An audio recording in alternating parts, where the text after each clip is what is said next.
Hello friends, Audrey Henley here, and today I'm doing a video about tension in storytelling, so stay tuned. So yesterday it was 60 degrees, which is really warm for April in Minnesota, and today it's snowing, like right outside my window, just coming down, so that's where I'm at. It's fine, I mean, I'm not even going outside anyway, so. Today's video is about tension, and this is another video in the collaboration started by Robert over at Story Detective, the AuthorTube seminar series, and we're doing a 2-day event on tension and suspense, and I am doing a video on tension. So thanks for coming along for the ride. And today I wanted to talk specifically about tension in opening pages because I really think that is the place most of us struggle most with tension. It's very, very tempting to start your novel beginning with lots of world building and explanations and character background. But the problem with those things in and of themselves, just by themselves, is that they do not have tension. Tension, I like to think, is sort of like two opposing forces. So if you think about it in like physics, that is literally what it is. It's like the friction of two things going in different directions. That can be with characters, it can be with, obviously there's the different kinds of conflict. It can also sort of be like a tension between what is expected and what happens. There's all kinds of tension. But if you're starting your story with just like a world building or with a character introduction, that isn't inherently tension filled. So I wanted to talk about ways to add tension into your opening scenes so that they are more captivating and keep readers reading. I'm not the most creative person, so I'm actually going to pull the opening from the book I'm currently reading, which is The Golden Compass by Philip Pullman. And as you can see, I'm still getting through it. I know I should have read this a long time ago, but I'm reading it now. When I read this beginning, I was super struck by how well it balanced the details along with the tension and like keeping us interested.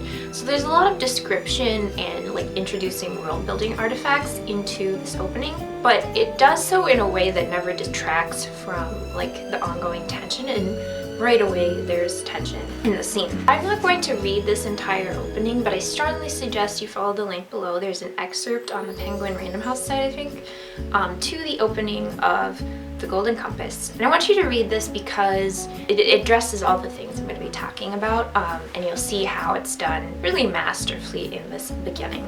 So just to give an overview of this scene, it's essentially the main character, Lyra, sneaking into a room she isn't supposed to go into with her daemon. So in this world, everyone has sort of like an animal companion with them at all times that represents kind of their energy, or like, I don't know, sort of like a familiar, if you know that term. They're called daemons in this book.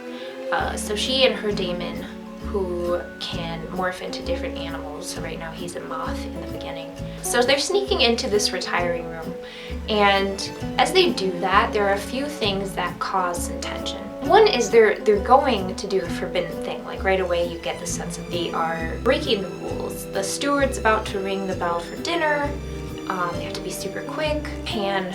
Lyra's demon, is like, oh no, let's not do this, and Lyra's like, I'm gonna do it anyway. So there's so many little things of tension throughout this beginning right away, and we're very sort of fluidly introduced to the important world building elements.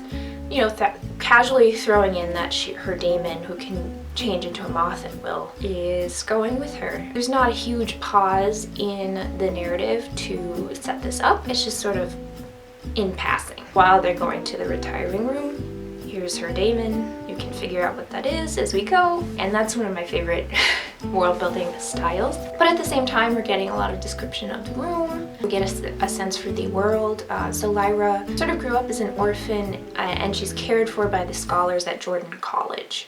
So it's this big, prestigious college. There are scholars, and she's taken care of by them. You get a sense for that. There's this retiring room. It's boys only, so you get a sense for the time period. And Lyra's sneaking in anyway. So you get all these really great details just while Lyra and her daemon are walking to this retiring room to sneak around and look somewhere they're not supposed to. But the tension doesn't end there. So once they get to the retiring room, they think they're golden, they can sneak around and see what they do in there. But then no. Basically the guy who leads the college comes in, and so Lyra and her daemon Pan have to hide. So they're hiding in this little wardrobe thing, and you know, that's scary enough. Then they see the master dump poison into this wine for the guest. And then who does the guest turn out to be? It's Lyra's uncle. Remember, she's not supposed to be in the retiring room. Her uncle's super crabby and will get mad at her if she jumps out. There's just so many layers of tension here. Like there's the age difference. You know, Lyra's really young and the master is the guy who's in charge of the college. He's really important, so is her uncle. There's a tension between Pan and Lyra. Pan is a little more like, we should go, this is dangerous, and Lyra is very adventurous. And there's the tension of like gender roles. There's just so much to love in this opening scene.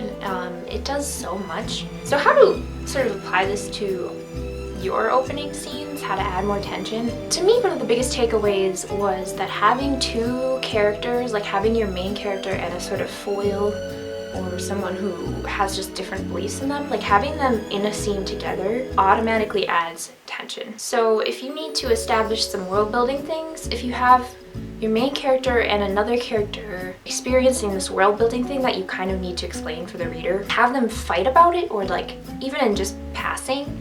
If you have these two characters with different opinions on this thing, even if it's a very quotidian daily thing for them, they might, you know, one of them might still grumble, oh, I hate how all we get for lunch is a protein cube or something if you're in sci-fi. And that's a really interesting way to just build in tension super easily. And this book kind of cheats because everyone has like a little creature with them all the time so they can fight with them. But yeah, having more than one character in a scene and having them disagree about something is a great way to build tension. Another way is to have someone breaking the established rules of a society. Obviously that creates tension. I know this is all super obvious, but I think just reading this opening made me think about a lot of this stuff more, like how to intentionally add this in. Having your character break some sort of taboo of their society, it teaches you about that taboo of the society, and it also adds tension. Right? So it's another killing two birds with one stone. And then having power dynamics, having your main character interact with someone who's a lot more powerful than them, or even if you have a character who's like super high social standing, like you have a royalty character, having them interact with someone who is lower on the totem pole. I think that's all very interesting. So there's always sort of an underlying tension when you have people of two different statures hanging out or interacting. I really enjoy this sort of subtext and the tension of what words are being said versus what is meant. So if you have, I don't know, the way people address servants sometimes, they'll say things like, you may leave now, when it really means get out, I need to have a private conversation or whatever. So there's always like a lot of room for subtext, which I think is inherently tension adding. I kind of think that tension is like a bigger concept and you can fit a lot of other things within it. You can fit irony, you can fit subtext, you can fit conflict probably. I would consider it some type of tension.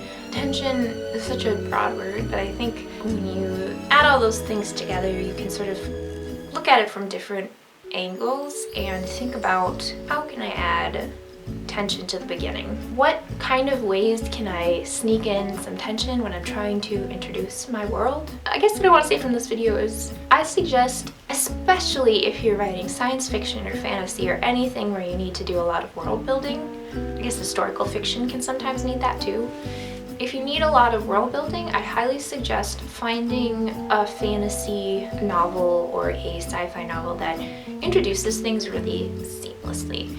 I'd recommend like Lady Taylor is a really great example. Obviously Philip Pullman. For YA, I honestly wouldn't recommend some other, like I wouldn't recommend adult sci-fi. I think adult sci-fi has a lot more, and adult fantasy has a lot more leeway for just kind of explaining things at the beginning. Because adult readers can sometimes find the technical details really interesting by themselves. But for YA, I think you really need to get into the action right away. Like that's sort of immediate, along with middle grade, I would say as well. Take a look at some examples of, you know, really popular fantasy and sci-fi, you know, even Hunger Games I can think of that does a lot of world building with action in the beginning, with tension added. Anyway, that is all I have today. I'm going to link down below to a playlist when it becomes available of all the other videos. And remember, today's tension, but we're also doing suspense, so watch out for those. And thank you, Robert from Story Detective, for setting up this collab. And thank you all for watching. I appreciate you all very much and hope you're washing your hands and staying safe. And I hope it isn't snowing where you are. Anyway, I'll see you guys soon. Thanks so much for watching. Bye.